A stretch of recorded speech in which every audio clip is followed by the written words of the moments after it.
Can't hear you, Mayor, but, okay. Before we call for public comment, I want to make it clear, this is how it works. The first public comment session is 3 minutes long, and you are restricted to talking about something that's on the agenda. And then at the end, we have 1 minute for open comment. If you do not speak on an agenda item, you'll be given 1 warning, and then you'll be muted and removed from the meeting.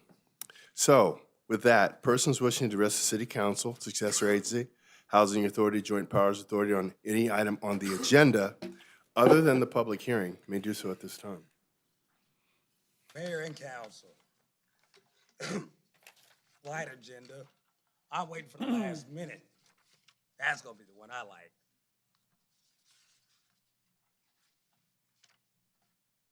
Yeah, that's it.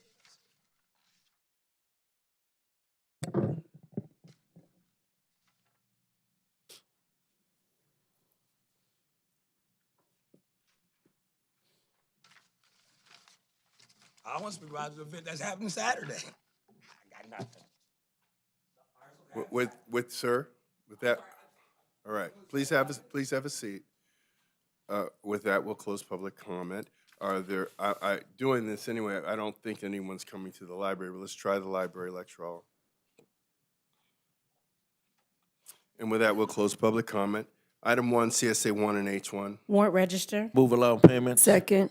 Madam City Clerk. Council members, successor agency members, and Housing Authority members, Gray, Yes. Padilla. Aye. Morales. Aye. Fogg. Aye. Mayor Chairman Buzz. Aye. Madam Clerk, what's the next scheduled matter? Yes, Mayor, the next scheduled matter is a public hearing to consider introduction of an ordinance amending Section 2-196.1 Inglewood Transit Connector Procurements of Article 5 of Chapter 2 of the Inglewood Municipal Code. Has the notice of the hearing been given in the time, form, and manner as required by law? And do you have the affidavit on file? Yes, Mayor, a notice has been given and an affidavit is on file. Have any communications been received? No communications have been received, Mayor. Is there a staff report on the matter? Yes, Ms. Sharon Quakey, Assistant Finance Director, will give the staff report. Ms. Quakey, welcome. Thank you. Thank you, Mayor and Council.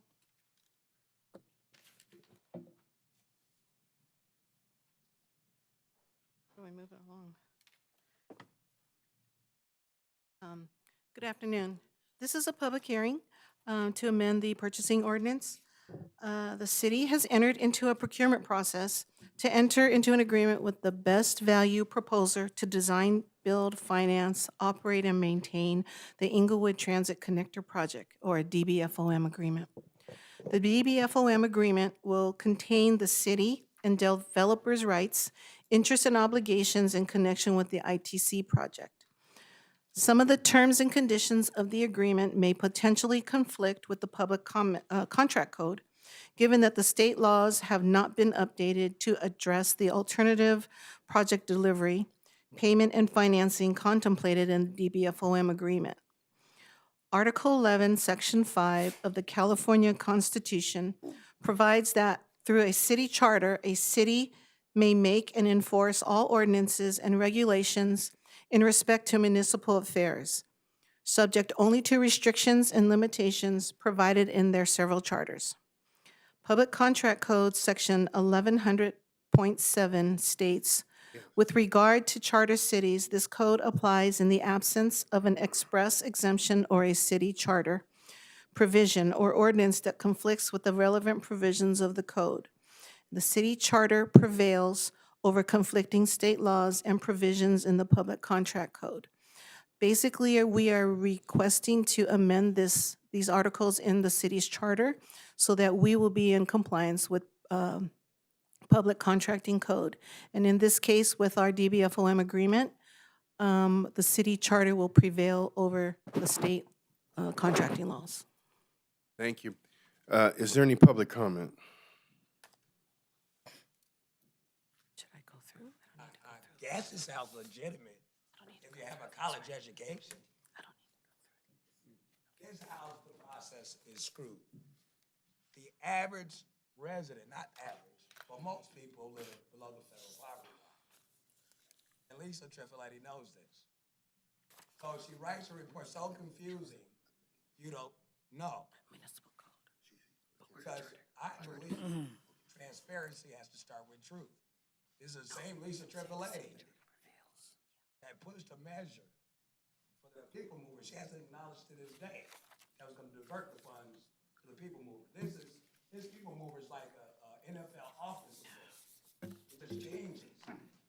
First, you're not closing bonds.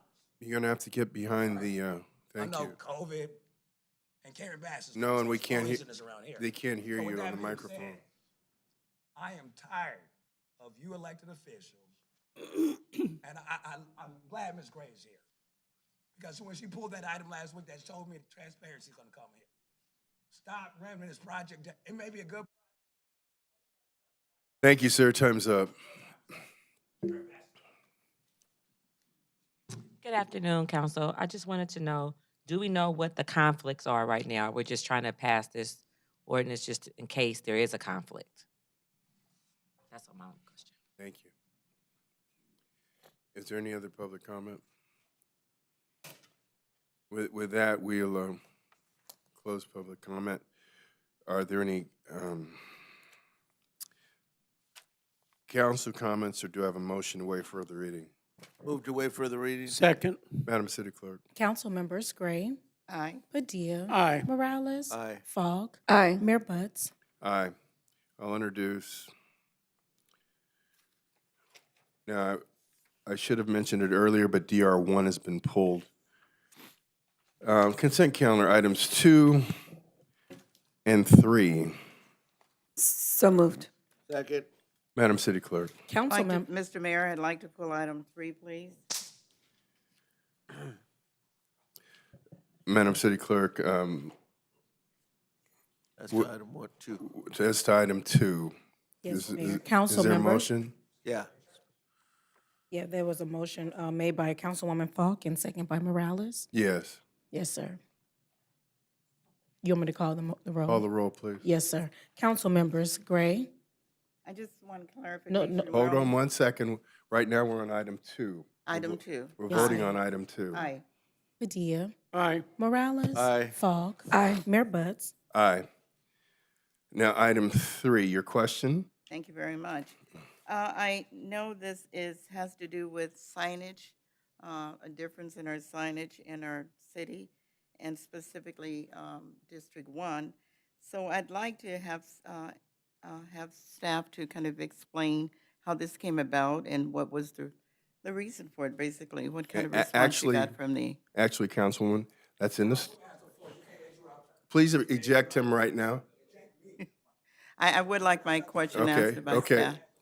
No, Madam Councilwoman. Thank you. No, Yes. Madam Councilwoman, I'm still the chair, so hold on 1 second. Okay.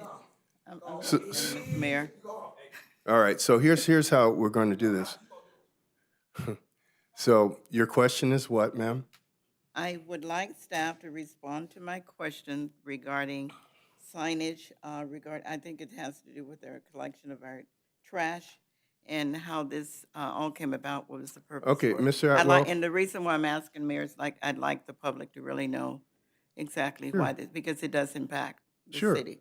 Sure, so Mr. Atwell, would you explain that, please? Sure. So in December 14th of 2021, we amended the consolidated agreement or the trash agreement to lower the number of hours for trash pickup and street sweeping. And what we didn't do, this was over about a 2-year period that we were negotiating with them because there were many complaints coming in over how long it was taking to collect trash. And because in many areas of the city, it was from 8 a.m. to 3 p.m. Some areas of the city are 8 a.m. to 12 noon. The areas of the city that are 8 a.m. to 12 noon will not change. However, the areas throughout the city and all the districts that were 8 a.m. to 3 p.m. will now go to 7 a.m. to 1 p.m. And by doing this, it reduces the number of hours for trash pickup and street sweeping. We tried to actually reduce it even further than that. The issue is we're one of the only cities that has unlimited bulky item pickup. So fortunately for the city, if there's bulky items that are put out, Consolidated they're supposed to, and they try their best to pick them up the next day. during that cycle of the trash pickup. So they call in 24 hours before. If they have it out there on the trash pickup day, they will pick up these items. Other cities typically have a certain number of items that can be picked up. So it's like 3 items or 4 items, and there's certain sizes. But we have, or a certain number of times per year. Here at the city, we're unlimited.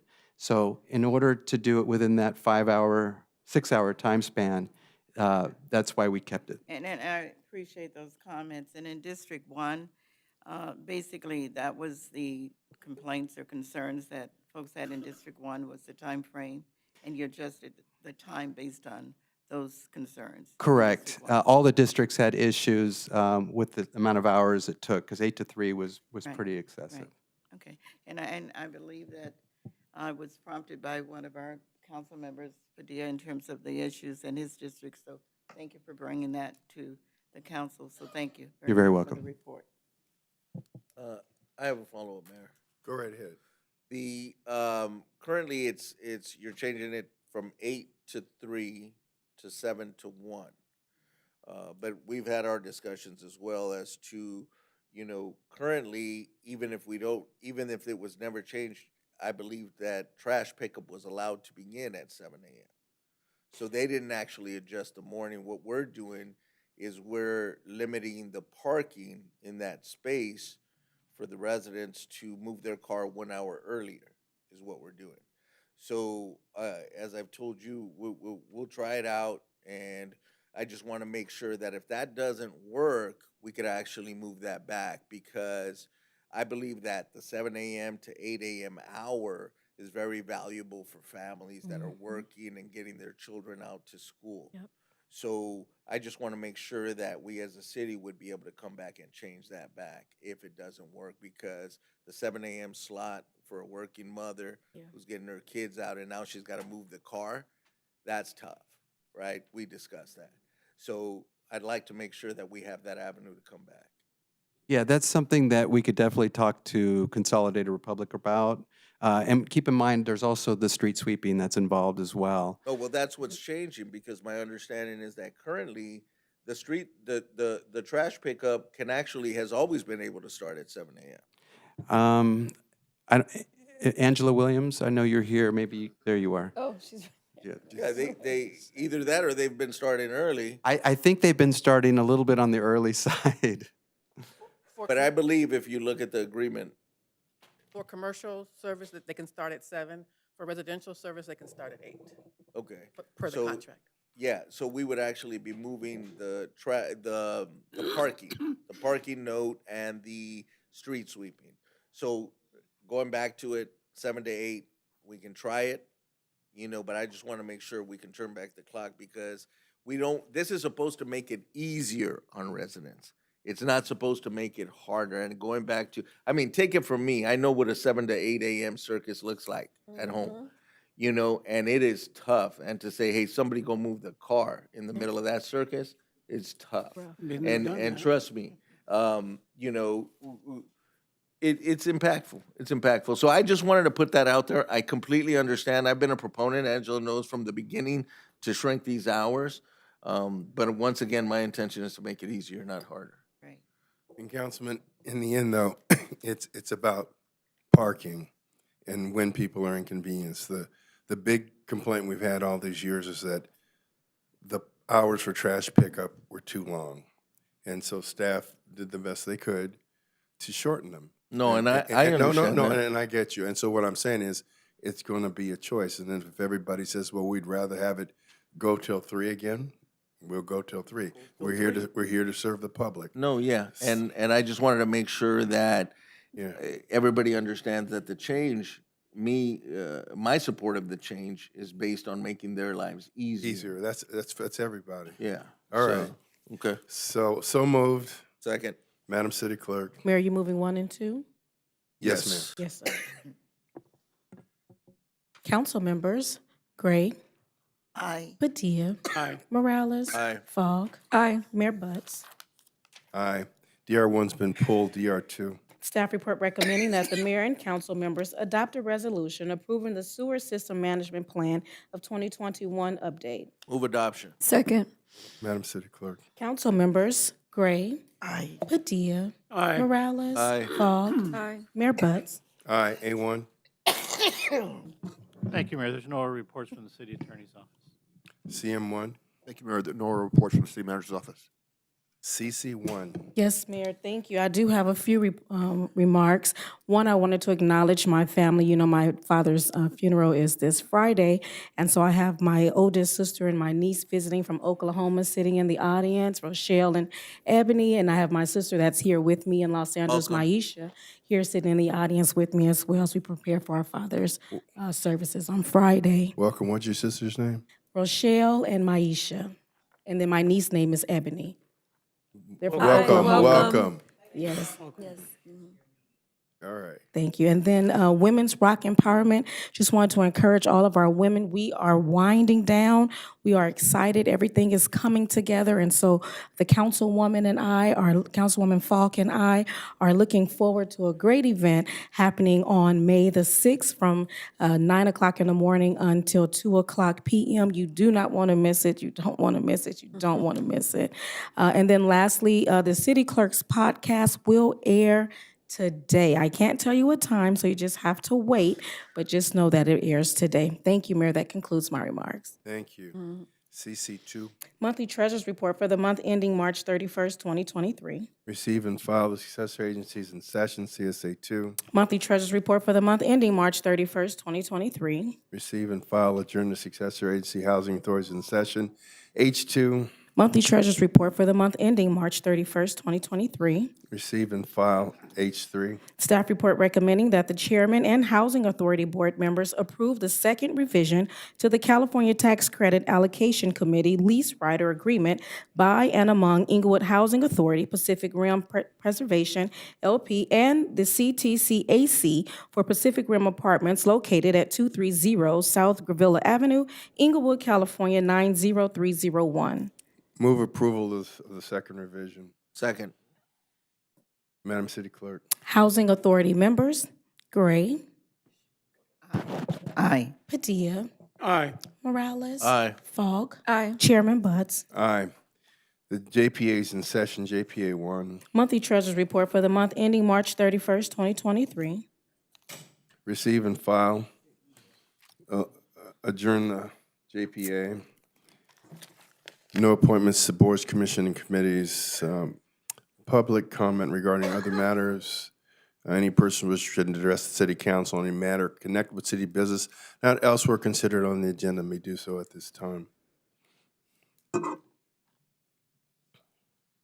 Good afternoon, council. I wanted to say thank you to the mayor and to Gloria Gray, Councilwoman Gloria Gray, for attending my mother's service last Friday. I really appreciate the city showing support for our family, and thank you.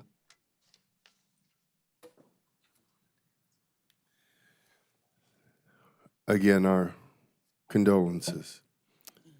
Mayor and council remarks, Councilwoman Gray, District 1. Thank you, Mr. Mayor. First of all, I want to acknowledge and again extend my condolences to the family of Dorothy Davidson, the mother of Yolanda Davidson. You just announced that the mayor and myself did attend the service and the repast, and I presented a memorial declaration or proclamation to the family. So again, my condolences. I also want to extend again condolences to Aisha Thompson, our city clerk.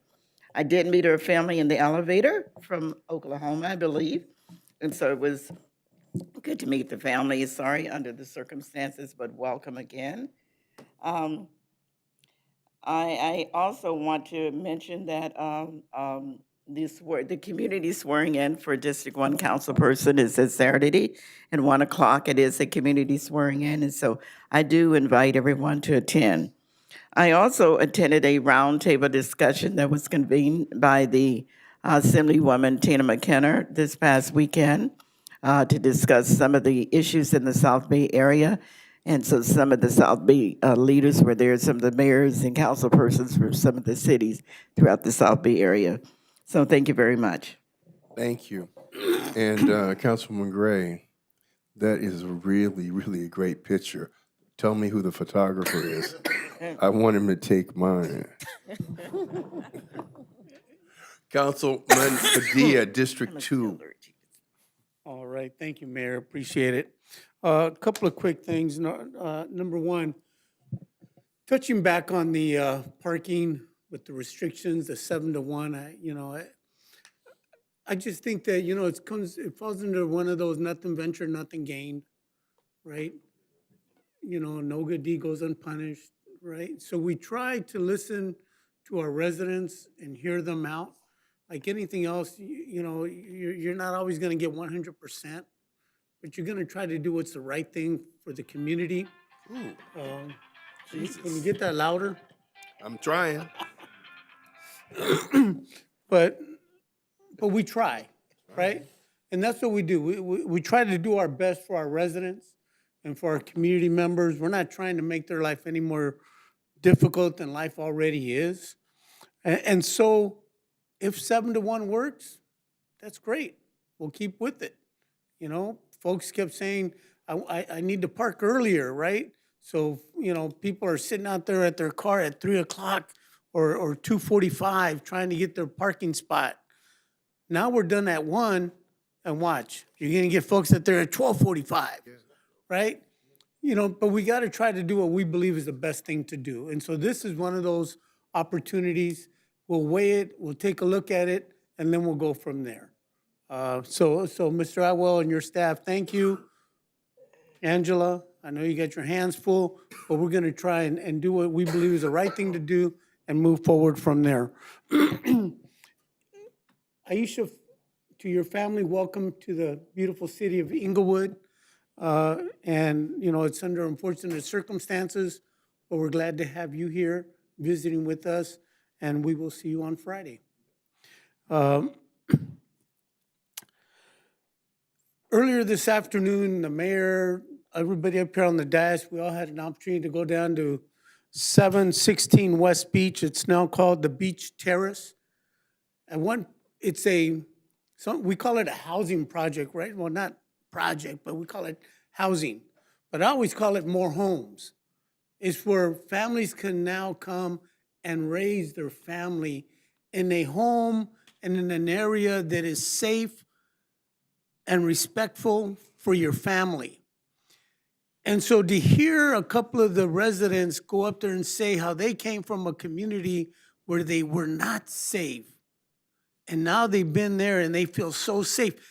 The daughter says, it's like the kids tell the mom, it's like we wake up in a 5-star or hotel, right? It's got everything, right? But this is now their home. So I want to thank Thomas Saffron and Associates. I want to thank our city staff. I know Mr. Jackson and Chris Jackson and Royce. You guys worked hard, with everybody involved. I want to thank the mayor and my colleagues up here on the council, the city manager. I mean, so many people that made this a reality, because before it was a vacant lot that had people dumping sofas and everything else that we talked about, where Republic Services has to come pick it up. Now it's 42 beautiful homes. Homes. That's amazing. So Roberto Chavez, thank you as well for all your hard work. And it was nice to see your family came out to support it. And family is why we do what we do. So thank you for that. I need 1 minute, Mayor. I'll take Eloy's minute. So also, this coming Saturday is the shredding event. So please, I know we're all doing our taxes. Gosh, I just did mine, and dang, I hate that time of year. But we also find out we got a bunch of papers we got to shred. So bring them out on Saturday to the community center from 9 to noon. Don't get there at noon expecting that we're going to stay there, because you got there at noon. No, if you're not in line by 11:30, good luck, right? So make sure you get there early. We do want to shred everything. You will be able to see it go into the truck, get shredded. No worries about identity theft. Also, Cinco de Mayo in 2 weeks. Again, Stella and I will be hosting the Cinco de Mayo dinner at the Knights of Columbus Hall in Westchester. And come out, support. All the money, all the fundraising goes back to the community and to the kids for fundraisers for their scholarship fund. Okay? So please, it's the Cinco de Mayo from 5 to 7:30 at the Knights of Columbus Hall. I have the flyer up there for next week. Alex, you need another minute? Let me look here. One thing, most important. One of my residents, a good friend, a neighbor, a friend of yours, Mr. Jerry Thomas, he was an LA County firefighter, passed away. And so I'm asking, no, but God has a way of calling us when he wants us, and that's what happened. And so may Jerry's soul rest in peace. Jerry Thomas, District 2 resident and LA County retired fire captain. So if you would close in his honor, I would appreciate it. With that, thank you and have a great week. Now, Alex, he lived on Fairview? Hillsdale. Hillsdale. Yeah, he lived on Hillsdale. Okay. Councilwoman Falk. Thank you, Mayor. I want to extend again my condolences to our city clerk, Aisha Thompson, and welcome her family to the city of Inglewood. I wish we had different circumstances, but we will be there to support you, the funeral service. I also want to extend my condolences to Yolanda Davidson and her family. I'm very sorry for your loss.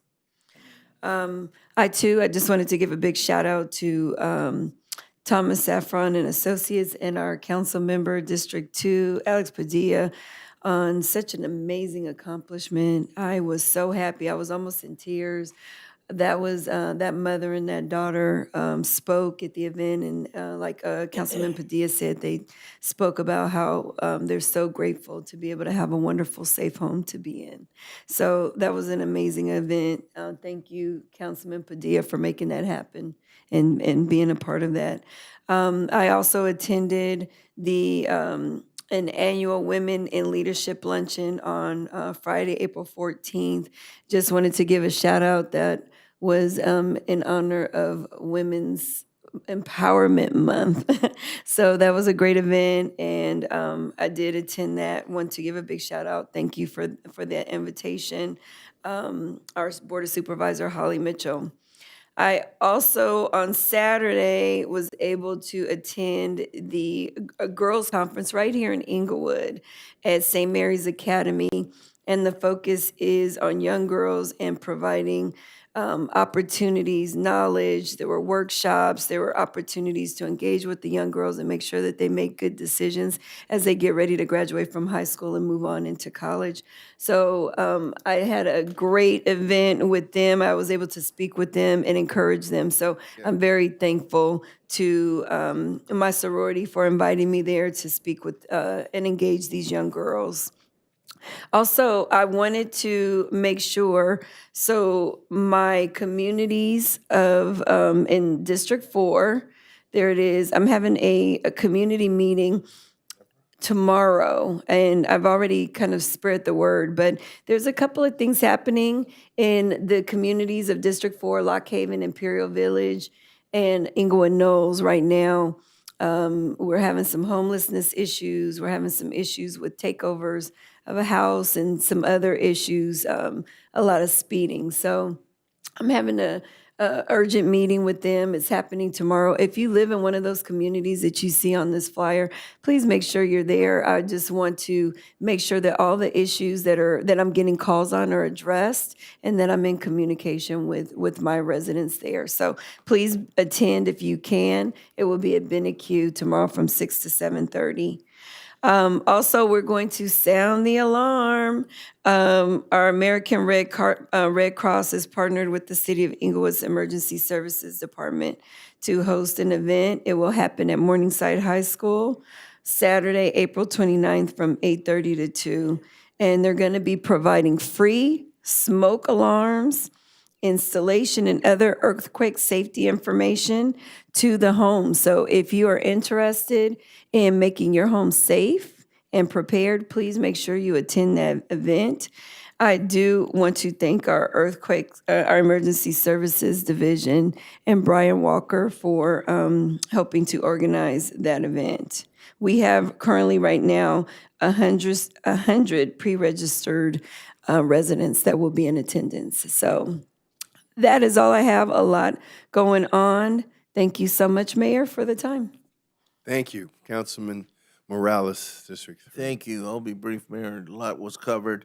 Touching base on the beach project, Councilman Padilla, it's an awesome project there. Oh, they need to fire that photographer, dude. The whole thing about in regards to the project itself, like Councilman Padilla said, it takes away the blight, but it adds something so nice. That was just an awesome project. I was impressed sitting in there thinking, man, I mean, here we're getting beat up for not doing enough affordable housing, and we are at the forefront. We really are. Mr. Robert Chavez, who led the pack, I got to tell you that's a great project to have on your resume. Congratulations, Chris, everybody else.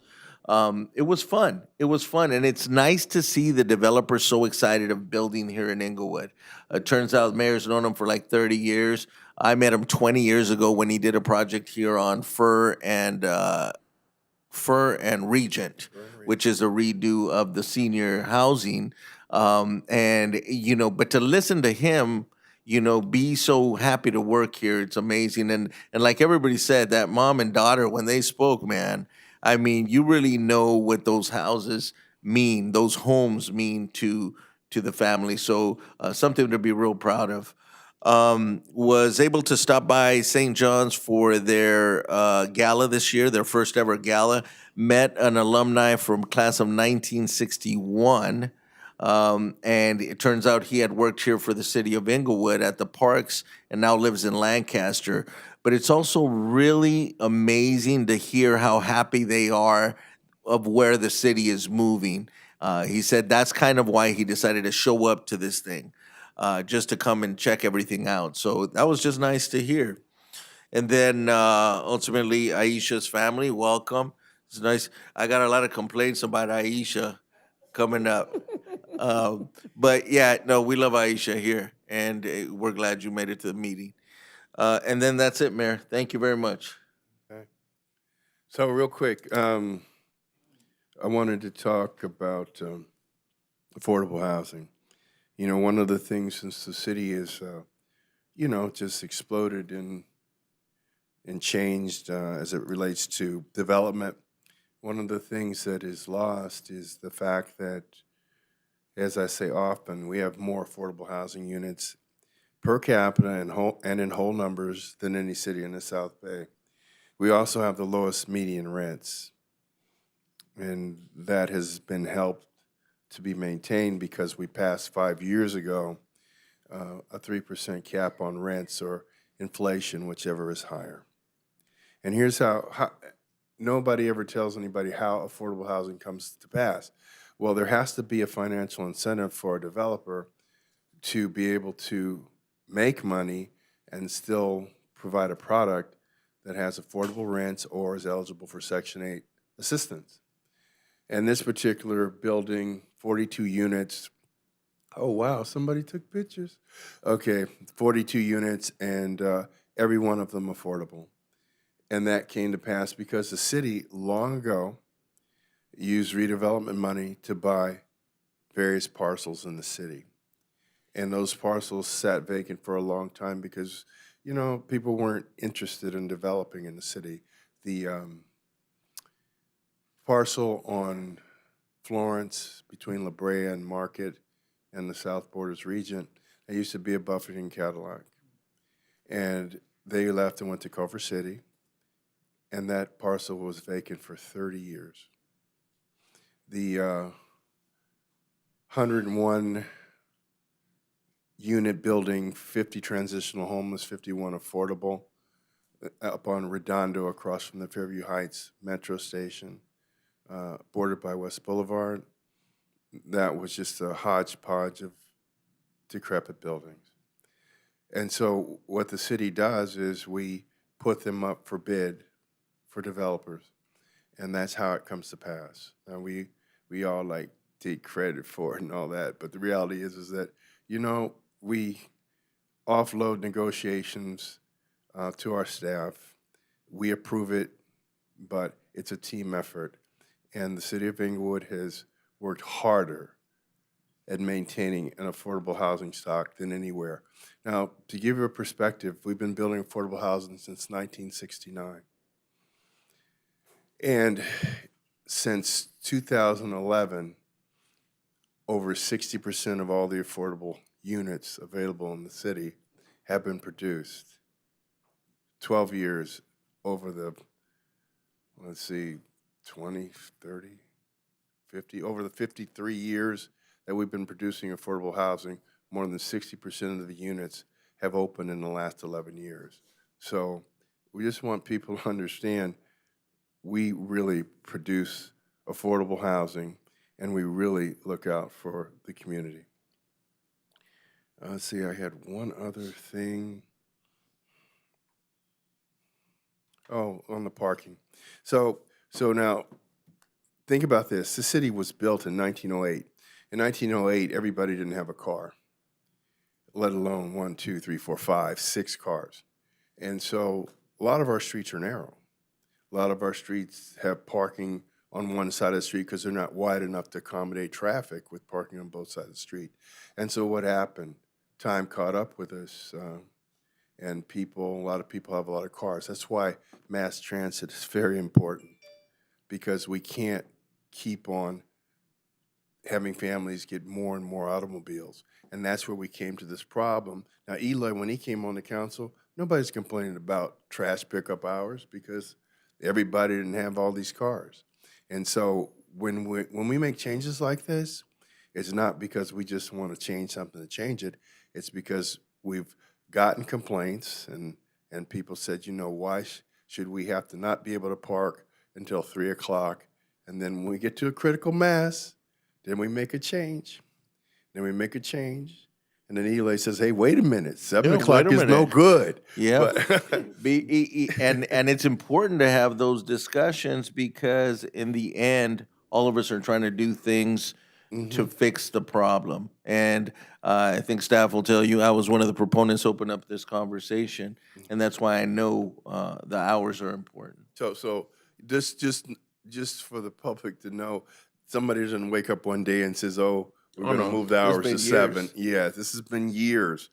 Okay, and now I want to give my condolences to the Davidson family, to Aisha's family. So glad that your relatives could come out here and spend time with you, even if it's a sad occasion, because we get to meet them. And we get to tell them how long you talk at council meetings. Except today for some reason. For some reason, not today. And Jerry Thomas, his wife, Deborah Thomas, Deborah Moran, went to junior high school with me. Wow. Yeah, went to junior high school with me. And Jerry Thomas is a young man. I mean, he's my age, so he's a young man. And so this is very sad. And I didn't know, and I will stop by and give her my condolences today. And so we'll close in Jerry Thomas's name, and we're adjourned. Amen. Thank you. He was a fireman.